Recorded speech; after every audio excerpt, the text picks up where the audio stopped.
இந்த ஒரு நன்மை தமிழ் மக்களுக்கு எல்லாமே சேரணுன்றதே என்னுடைய ஆசை, என்னுடைய அருள்.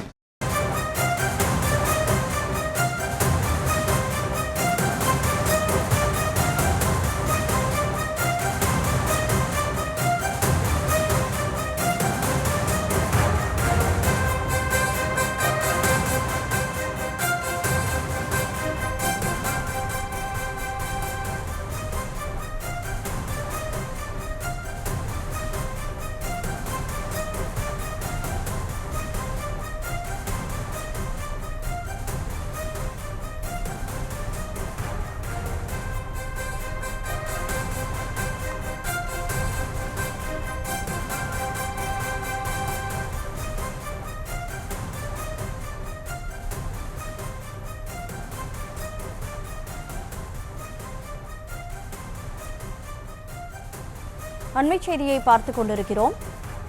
அண்ணா பல்கலைக்கழக மாணவி பாலியல் வன்கொடுமை செய்யப்பட்ட விவகாரம் தொடர்பாக சிறப்பு புலனாய்வு குழு விசாரித்து வந்த நிலையில் இன்னும் ஓரிரு நாட்களில் குற்றப்பத்திரிகை தாக்கல் செய்யப்படும் என தகவலானது கிடைக்கப்பெற்றுள்ளது. சிறப்பு புலனாய்வு குழு ஓரிரு நாளில் குற்றப்பத்திரிகையை தாக்கல் செய்யும் என தகவல் கிடைக்கப்பெற்றுள்ளது.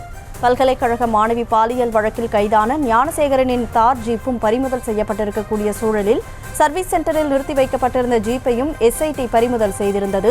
இந்த சூழலில் ஓரிரு நாட்களில் இது தொடர்பாக குற்றப்பத்திரிகை தாக்கல் செய்யப்படும் என தகவலானது கிடைக்கப்பெற்றிருக்கிறது.